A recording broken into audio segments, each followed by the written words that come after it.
Sir ரீஎடிட்னா என்ன பண்ணியிருக்கீங்க, எப்படி மாற்றிருக்கீங்க கொஞ்சம் அவங்கள்ட்ட கொடுங்க. ஒரு படத்துடைய லென்த்து குறைச்சிட்டா மட்டுமே ஒரு படம் எப்பயுமே நல்லா வந்துடாது. 15 வருஷத்துக்கு முன்னாடி இந்த படம் வந்து முதல் முறையாக அதிகமாக ட்ரோல் செய்யப்பட்ட ஒரு படம். சிக்கினது நம்ம தான். ஏன் அதுக்கு முன்னாடி ரன்னு ஆனந்தெல்லாம் பண்ணலையா? சண்டைக்கோழி பண்ணலையா? சண்டைக்கோழின்னு சாதாரண ஒரு ஹீரோ வச்சு அவ்வளோ பெரிய கிட்டு கொடுக்கலையா? நம்ம பேசுகிற அந்த சொல் வந்து அந்த நேரத்துக்கு வந்து அப்படி வந்து வேறையா பயன்படுத்தப்பட்டுச்சு. பண்ணவன் யாருன்னு தெரியும், பண்ண சொன்னது யாருன்னு தெரியும்.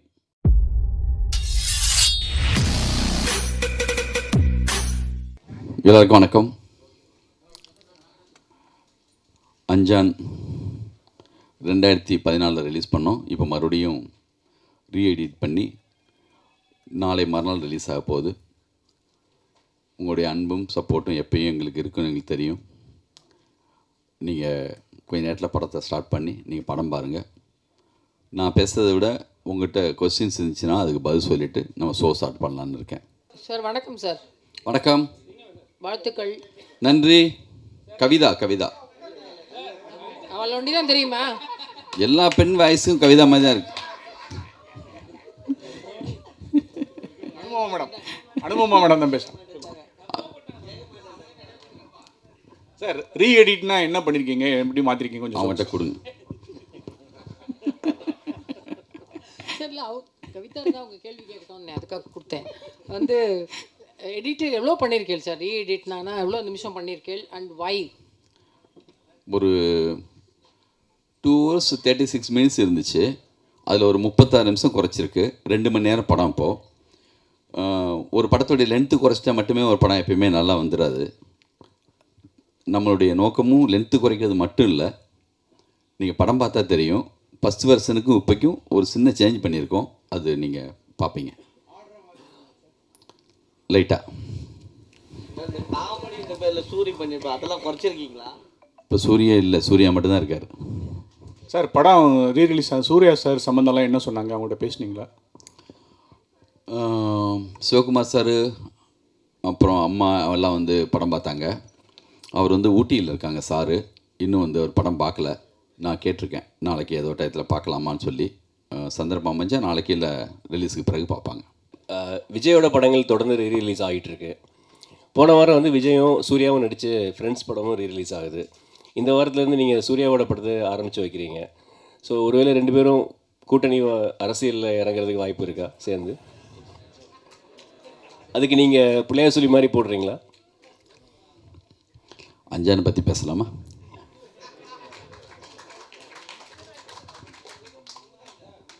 சார் நீங்களே பல படங்கள் கொடுத்துருக்கீங்க, ஹிட்டும் கொடுத்துருக்கீங்க. ஏன் இவ்வளோ கேப்பு? ஏன் இந்த படத்தை ரீரிலீஸ்க்கு வரணும்? அடுத்த புதுசாக நீங்களே இறங்கலாமே சூர்யா வச்சு. நம்ம கேப்புனா வாரியர் இப்போ தான் பண்ணோம். தெலுங்கில் பண்ணோம், தமிழில் டப் பண்ணோம். அடுத்து வந்து மகாபாரதம் பண்ணுறதுக்கான ஒரு சின்னதாக பெரிய ஒர்க்கில் இருந்தோம். அது கரெக்டாக ஆர்டிஸ்ட்டு பட்ஜெட் ரொம்ப பெருசு. 2 வருஷமாக அந்த ஒர்க்கில் இருந்தோம். அது ரொம்ப நாள் போயிட்டே இருக்குன்னு சொல்லிட்டு தான் டப்புன்னு வேறு ஒரு படம் இப்போ ஸ்டார்ட் பண்ண போகிறேன். பிப்ரவரிலேருந்து ஷூட்டிங்கு. வித்யாசாகர் பையன் தான் ஹீரோவாக பண்ணுறாங்க. அது பிப்ரவரிலேருந்து ஷூட்டிங். உங்கள் பொண்ணு ஹீரோ வருமா? ஹீரோயின் ஏன் அதை கேட்குறீங்க? உங்கள் பொண்ணு வாய்ஸ் பயங்கரமாக இருக்குது, டப்பிங் பின்னுறாங்க. டப்பிங் பேசிகிட்டு இருக்காங்க. அவங்க விருப்பம் இருந்துச்சுன்னா எல்லா உரிமையும் உண்டு அவங்களுக்கு.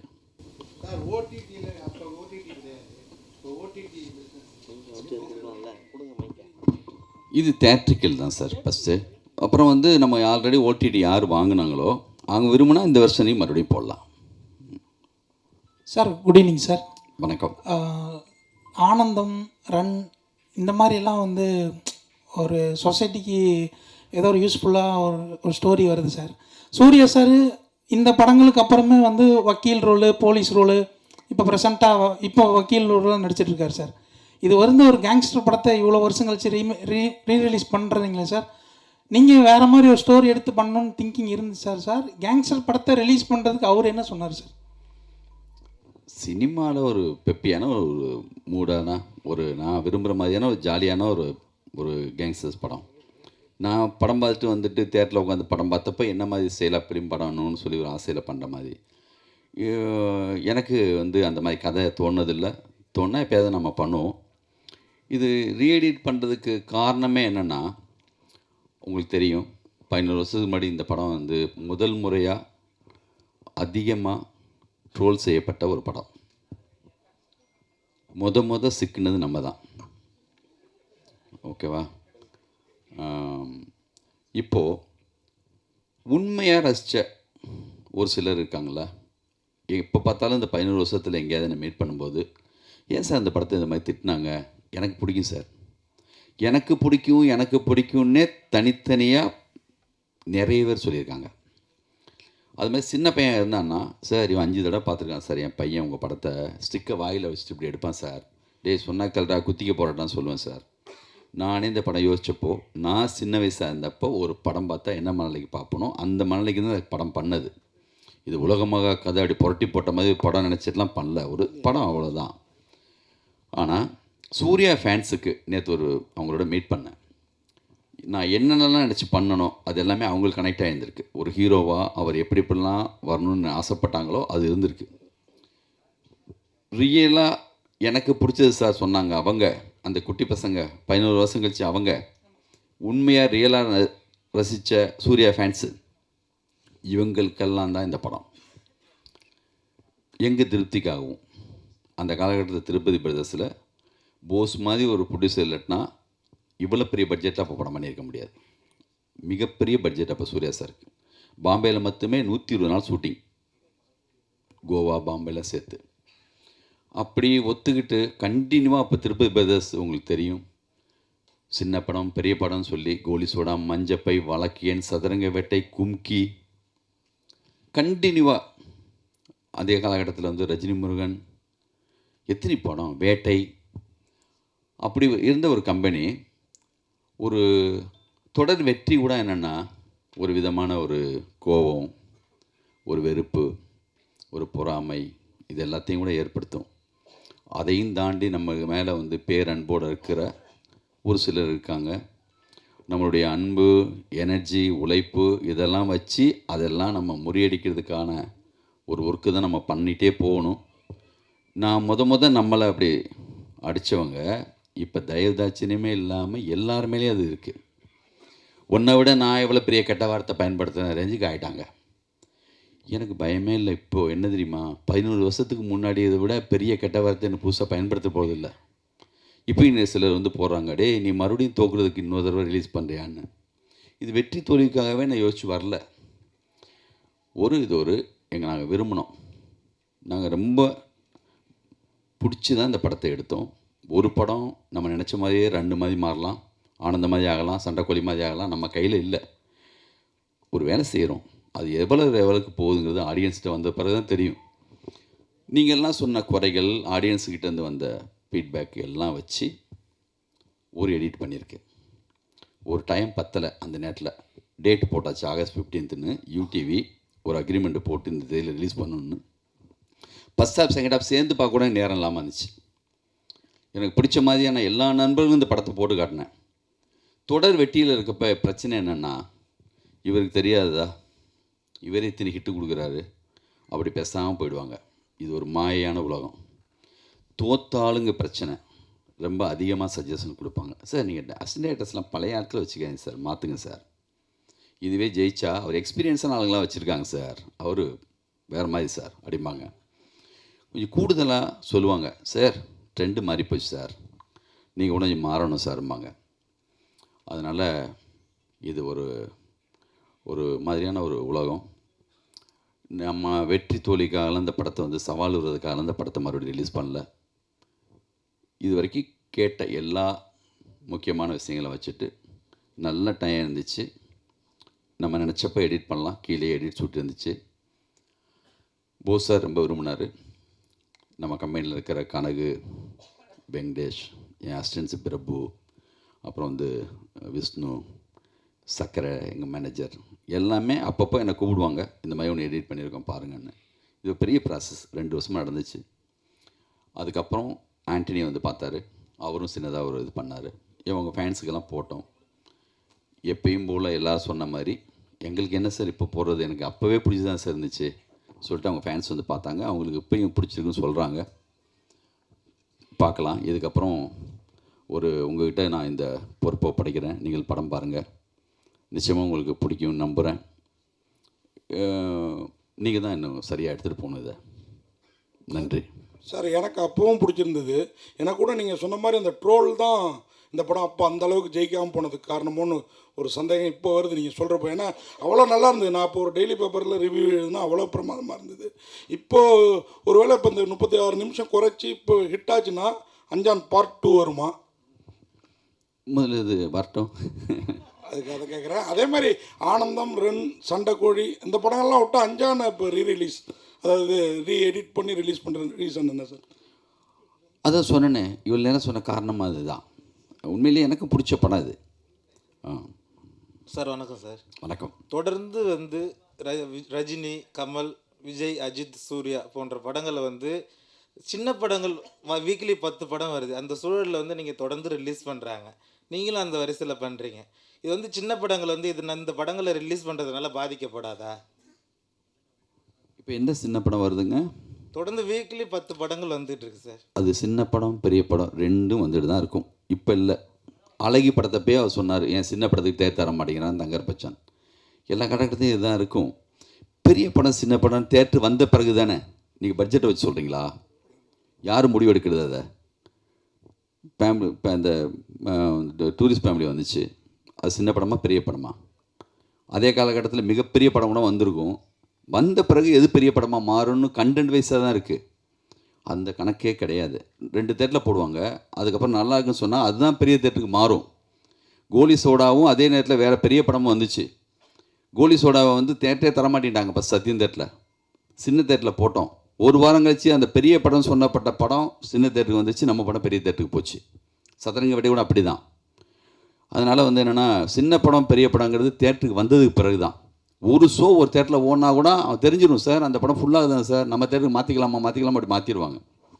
லோக்கான ஒரு படம் மலையாளத்துலேருந்து, ஒரு போஸ்ட் கூட கிடையாது, எந்த விளம்பரமும் இல்லை, யார் இருக்கா ஹீரோ, அந்த மாதிரி படங்கிறது சின்ன படம் பெரிய படம் அந்த கணக்கெல்லாம் கிடையாதுங்க எனக்கு தெரிஞ்சு. சார் இப்போ இந்த 36 நிமிஷத்தில் சூர்யா சார் போர்ஷன் அதிகம் குறைச்சிருக்கீங்களா, சமந்தா போர்ஷன் அதிகம் குறைச்சிருக்கீங்களா? அந்த கணக்கில் படத்துடைய கண்டென்ட் வைஸாக தான் அது. நான் அந்த கணக்கில் குறைக்கல சார். இது வந்து படத்தை தாண்டி ஒரு சின்ன விஷயம் டவுட்டுக்காக தான் கேட்குறேன். சுபாஷ் சார் வந்து எலெக்ஷனில் போட்டிடுறாரு, ப்ரொடியூசர் கவுன்சில் எலெக்ஷனில் நீங்களும் போட்டிடுறீங்களா? அந்த எலெக்ஷன் வேணாம், இந்த எலெக்ஷன் வேணாம், அஞ்சான் மட்டும். லிங்குசாமி சார்,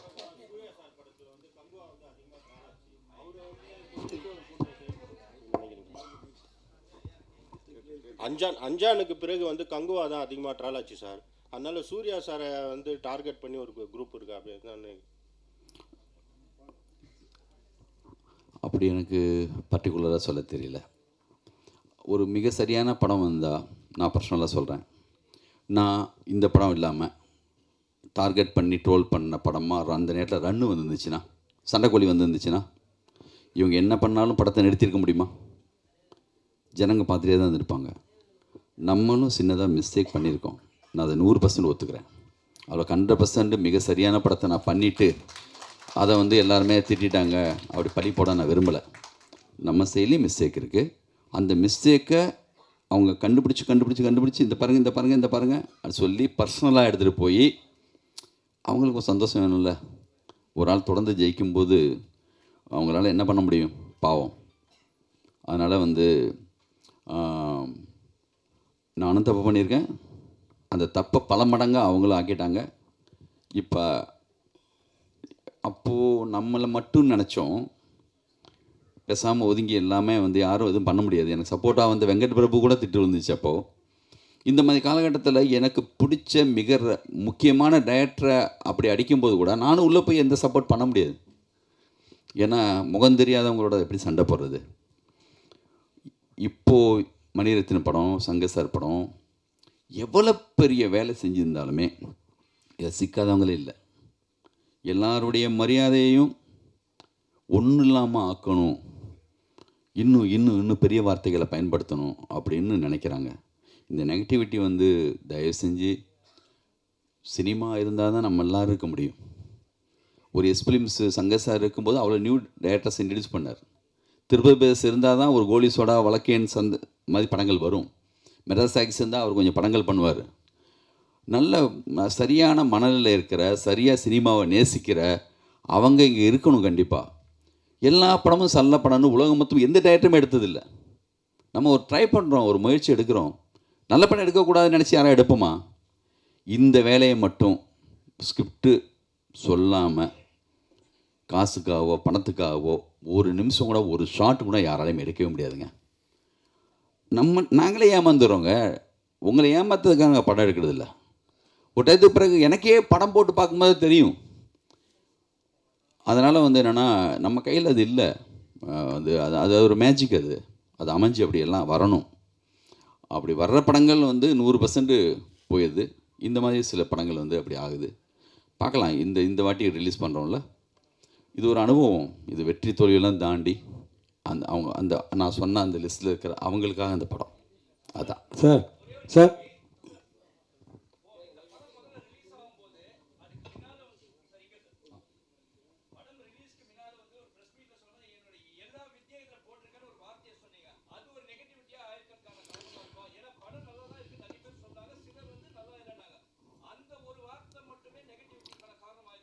ஒரு வார்த்தையில் ஒரு படத்தையெல்லாம் காலி பண்ண முடியுமா என்ன? அது ப்ரெஸ் மீட்டு கிடையாது. சன் டிவியில் நான் கொடுத்த இன்டர்வியூ. அது இந்த படத்துக்காகவே கொடுக்கல. இந்த படம் தொடங்கிறதுக்கு முன்னாடி எந்த கதைன்னே முடிவாகலை. அப்போது ஒரு பேட்டியில் சொன்ன ஒரு வார்த்தை, அதை எடுத்து பயன்படுத்திக்கிட்டாங்க. அதை எடுத்து அவங்க யூஸ் பண்ணாங்க, அவ்வளோதான். மற்றபடி ஒரு விட்டேத்தியாக ஊர்லேருந்து வெட்ட வெளிச்சமாக யாருமே தெரியாத வந்த ஒரு ஆளுக்கு கான்ஃபிடண்ட்டாக ஒரு வார்த்தை சொல்கிறதுல என்ன தப்பு? உங்கள் பாயிண்ட் ஆஃப் ஓவர் கான்ஃபிடண்ட்டாக இருக்கலாம். எனக்கு கான்ஃபிடென்ட்டுங்க. நான் சொல்லுவேன், பேசுவேன். சாதாரணமாக சின்னதாக ஒரு பத்திரிக்கைக்காரனாக இருந்து இவங்களுக்கு என்ன முன்னாடியே ரெட் கார்பெட் ஒடிச்சு வா சினிமாவுக்குன்னு யார் கூப்பிட்றாங்களா? இப்படி ஒன்றுமே இல்லாமல் செய்கிற எல்லாருக்குமே டி ராஜேந்தர் பேசும்போது உங்களுக்கு ஓவர் கான்ஃபிடன்ட் மாதிரி தெரியும். இங்கே எல்லா டைரக்டருக்குமே அப்படி ஒரு அது இல்லாத யாருமே கிரியேட்டராகவும் டைரக்டராகவும் இருக்கவே முடியாது. ஏன்னா எத்தனை பேர் வர்றாங்க, எவ்வளோ பேர் ஜெயிக்கிறாங்க இங்கே? ஏன் அதுக்கு முன்னாடி ரன்னு ஆனந்தெல்லாம் பண்ணலையா? சண்டைக்கோழி பண்ணலையா? சண்டைக்கோழின்னு சாதாரண ஒரு ஹீரோ வச்சு அவ்வளோ பெரிய கிட்டு கொடுக்கலையா? அது இல்லை. நம்ம பேசுகிற அந்த சொல் அந்த நேரத்துக்கு அப்படி வேறையா பயன்படுத்தப்பட்டுச்சு. பண்ணவன் யாருன்னு தெரியும், பண்ண சொன்னது யாருன்னு தெரியும்.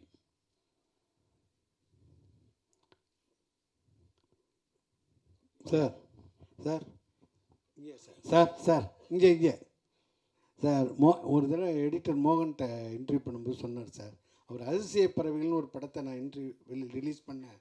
அது சரியாக போகலை. உடனே இன்டர்வலுக்கு அப்புறம் உள்ளது முன்னாடி போட்டு இன்டர்வலுக்கு அப்புறம் பின்னாடி போட்டேன், ஆர்டரை மாற்றினேன். அதனால் அது சக்ஸஸாக போய் கலெக்ஷனில் ரொம்ப சூப்பராக போச்சுன்னு சொல்லியிருந்தேன். அதே மாதிரி அந்த ஜிம்கான வேலையை இதில் பண்ணியிருக்கலாம் சார். நீங்கள் பாருங்கள், இவரை நான் மறக்கவே முடியாது என் லைஃப்பில். இவரை மறக்கவே மாட்டேன் என் லைஃப்பில். என்னுடைய முதல் விமர்சனம் ஆனந்தத்துக்கு இவர் கண்ணீர். இவர் தாரதாரையாக இவர்கிட்ட பொங்கி அழுத கண்ணீரை நான் நம்ம நடிகர் சங்கத்தில் இருக்கிற தியேட்டரில் நானும் இந்த படம் என்ன செய்ய போகுதுங்கிற ஆர்வத்தோட அந்த படத்தை அப்போல்லாம் வெற்றி தோல்வியை பற்றி நான் கவலையே பட்டதில்லை. ஒரு படம் பண்ணுறோம், என்னோடய உணர்வுகளை சொல்கிறேன், அந்த மூடோடு தான் நான் அந்த படத்தை எடுத்தேன். அந்த படத்துக்காக போய் உள்ளே உட்காந்து பார்த்துட்டு இருக்கும்போது சைடில் திரும்பி பார்க்குறேன், இவர் தேம்பி அழுதுட்டுருக்கார். இல்லை, அந்த படம் பார்த்துட்டு அழாமல் இருந்தாங்கன்னா அவங்க மனசே இல்லைன்னு அர்த்தம்.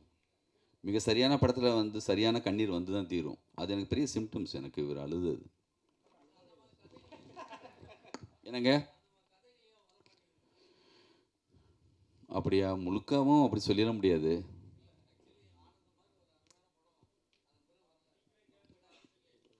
என் டைரக்ஷனில் வரல, அதை சொல்லுங்க, ஒத்துக்கிறேன், பண்ணுவோம், பார்ப்போம். லிங்குசாமி சார், ரீரிலீஸ் எல்லாமே போடுவாங்க.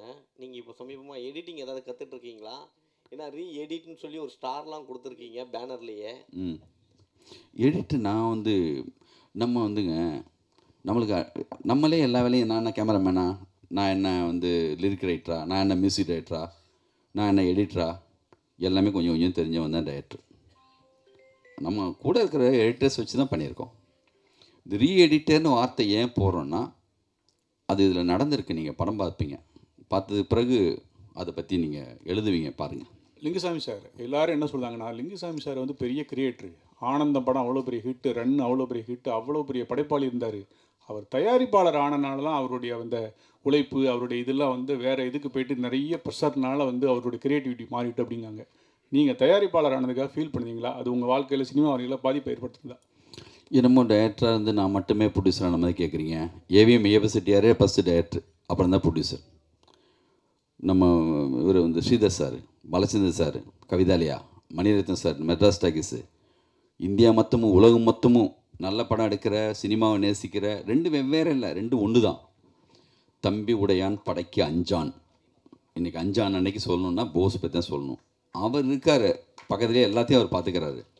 அதனால் வந்து எனக்கு எந்த சிரமம் அவர் கொடுக்கறதில்ல. என்னுடைய எந்த திங்கிங்கும் அவர் தடை போடுறது கிடையாது.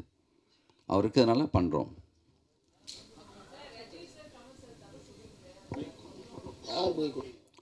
ரஜினி சார் நானா? நான் எங்கே சொன்னேன்? கவிதா, நீ எந்திரிச்சு நல்லா சத்தமாக கேளுங்க. சத்தமாக கேட்கல.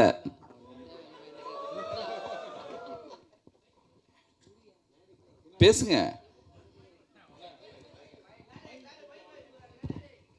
சரி, படம் போடணும், இதோட கடைசியாக வச்சுக்கலாமா கொஸ்டின் ப்ளீஸ்? சார், நீங்கள் வந்து ரஜினி சாருக்கும் கமல் சாருக்கும் கதை சொல்ல போகிறதா ஒரு தகவல் இருந்துச்சு.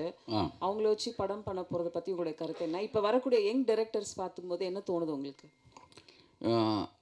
அது யார் சொன்னது நான் உங்களை 2 பேருக்கு கதை சொல்ல போகிறேன்னு? ரஜினி சாரே சொன்னாரா? தேவாவே சொன்னாரா? இல்லை, அப்படி கதை என்கிட்ட இருந்தால் கண்டிப்பாக நானும் போய் சொல்லுவேன். அதை பற்றி ஒன்றும் இல்லை. அப்படி ஒரு ஸ்கிரிப்ட் என்கிட்ட இல்லை. புதுசாக வந்தவங்க நிறைய பேர் நல்லா பண்ணுறாங்க. அற்புதமாக போயிட்டுருக்கு. தேங்க்யூ.